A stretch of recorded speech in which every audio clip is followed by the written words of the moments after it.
Thank God that He has given us another opportunity, another day that we can continue our devotional in the book of Mark. We are now in Mark chapter 14, verse 43 to 50. Welcome to God's Word for Today devotional. Let me read our text for today. Mark 14, verse 43 to 50. And immediately, while he was still speaking, Judas came, one of the 12, and with him a crowd with swords and clubs from the chief priests and the scribes and the elders. Now the betrayer had given them a sign, saying, "The one I will kiss is the man. Seize him and lead him away under guard." And when he came, he went up to him at once and said, "Rabbi," and he kissed him. And they laid hands on him and seized him. But one of those who stood by drew his sword and struck the servant of the high priest and cut off his ear. And Jesus said to them, "Have you come out as against a robber with swords and clubs to capture me? Day after day I was with you in the temple teaching, and you did not seize me. But let the scriptures be fulfilled." And they all left him and fled. Well, we now come to the moment where Jesus was captured or was seized by the guards sent or commissioned by the chief priest and all the other religious leaders by the help of Judas. Let's remember that the chief priests and the scribes have already decided that they want to arrest Jesus, but they have to do it secretly away from the feast because they were so concerned that Jesus' many supporters would create a mob. We read that in chapter 14, verse 1 to Mark 14, 1 and 2. Thus, they found the opportune time that you are going to arrest Jesus during this night, secretly with Judas. So Judas arrived at Gethsemane with his guards with swords and clubs, and Judas addressed Jesus, "Rabbi," and he kissed him. He used this traditional greeting of respect, honor, and brotherly love, but he was hypocritical. The tired disciples should have recognized Judas and thought that he was returning from buying the supplies for the Feast of the Unleavened Bread to be celebrated the next evening. That is in John chapter 13, verse 27 to 30. His gaze would guide the captors to identify Jesus because it was dark and there were 12 of them or 11 of them.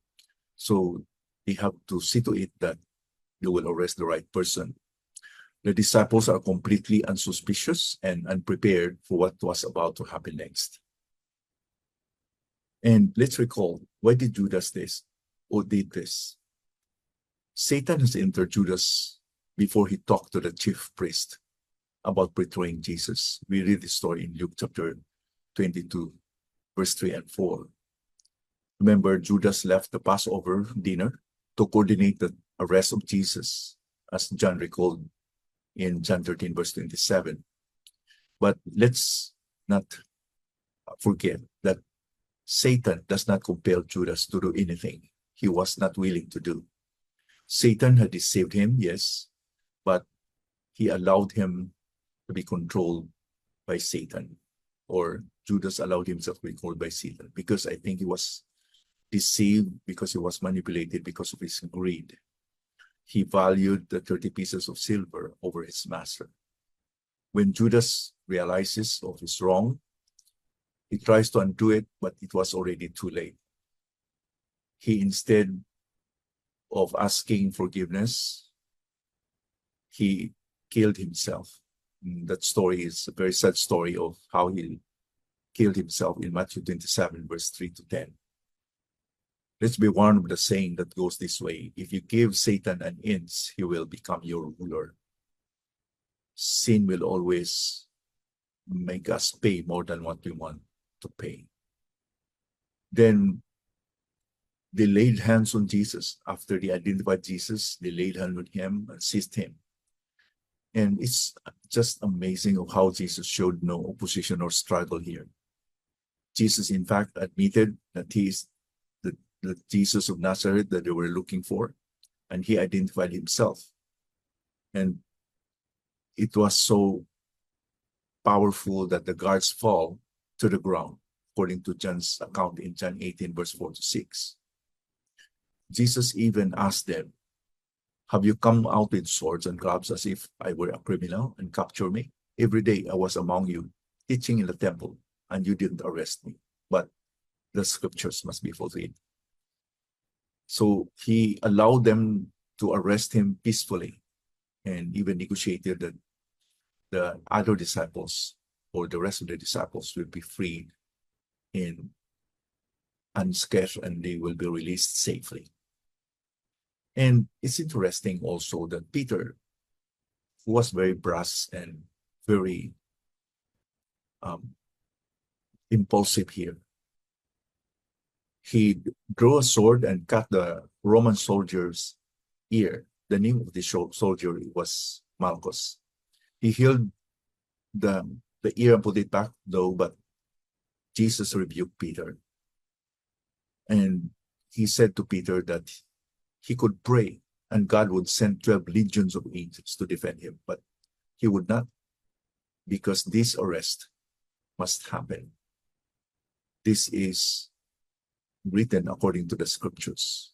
This account was elaborated by Matthew in Matthew 26, verse 53 to 54. In other words, what Peter thought was protecting Christ, actually it was preventing him from obeying God. So his actions, he thought that it was helping Jesus, but actually he was preventing Jesus to obey the Father's will.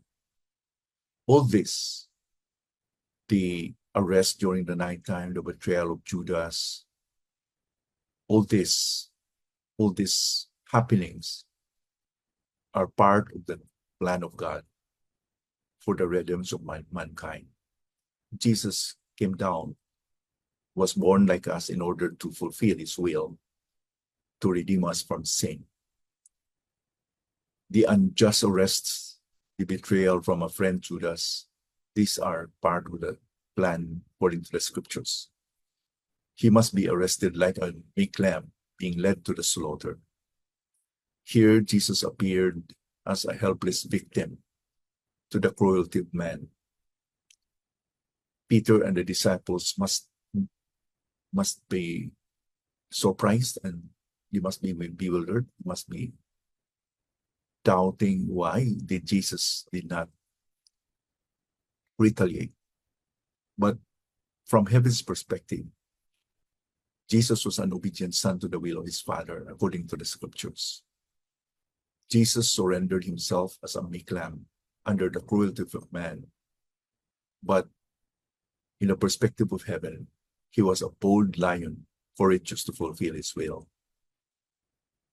Later on, when Jesus prayed in John 17, he said triumphantly, "I lay down my life that I may take it up again.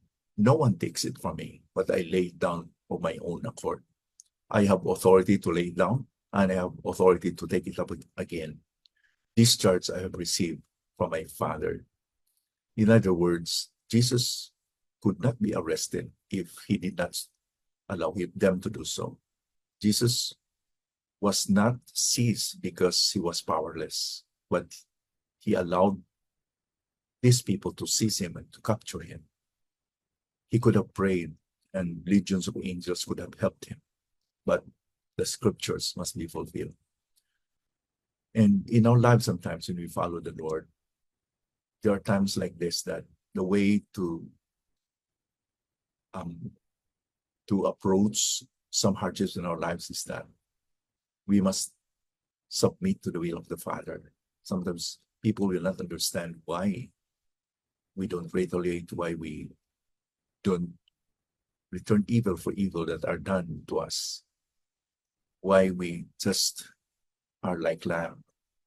We did this because just like the Lord Jesus Christ, we know the word of God must be obeyed because his word is our authority.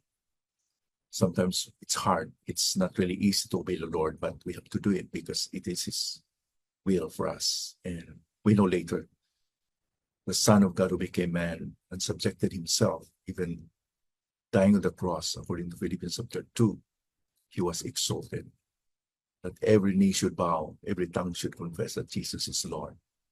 Because of his obedience, he was exalted. Because of his obedience, we received the redemption that only he can give and he can do. Thank the Lord for this devotional this morning. May be that we will always cherish the sacrifice of the Lord Jesus Christ, that he was willing to lay down his life. Nobody can take his life away from him, apart from laying himself. He surrendered himself. He volunteered himself. He willingly did it. May it be that we'll be encouraged always to think and to obey God, and even to just be grateful to what Christ has done for us, that he did this because he loves us. Let us pray. Thank you, Lord, for your word this morning. Thank you, Lord, for the truth that Jesus is not a victim, but a victor, because he fulfilled the will of God. It is written in the scriptures. And thank you, Father, that we can follow his example. As Peter said in 1 Peter chapter 2, that he was like a lamb laid down into the slaughter, a meek lamb. He was reviled, and he did not revile in return. He was mocked, but he did not mock in return, but obeyed to the Father's will silently and completely. Father, we know that we cannot do this apart from your power and enablement through the Holy Spirit. Lord, help us to be obedient, just like the Lord Jesus Christ.